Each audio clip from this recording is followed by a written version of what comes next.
জানেন, একটা কথা সত্যি, স্বামীকে সবাই নিজের মনে করে, আর স্বামী সবচেয়ে নিজের হয়। মানুষের এটা ভুল ধারণা।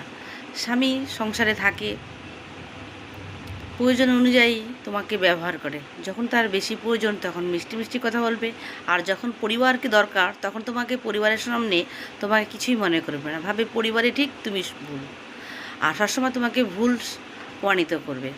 অন্যের সামনে বলবে যে স্বামী বলবে যে স্ত্রীর মাথায় কোনো বুদ্ধি নেই, সে সুজিত করে, তার কথাবার্তা ঠিক নেই, সে অবুঝ, নানা রকমভাবে তোমাকে অপমান করবে। আর প্রয়োজন ফুরালে কি বলবো, আর তোমাকে কিছু সম্মানও করবে না। স্বামী হলো ওই প্রাণী যে সবার সামনে গিয়ে তোমাকে অপমান করতে পারে আর তোমার নামে খারাপ বলতে পারে। আবার আমরা ওই স্বামীর সঙ্গেই রাত্রে কাটাই, দিন কাটাই, একই বাসায় থাকি, শত্রুর সঙ্গে ঘর বানায় থাকি।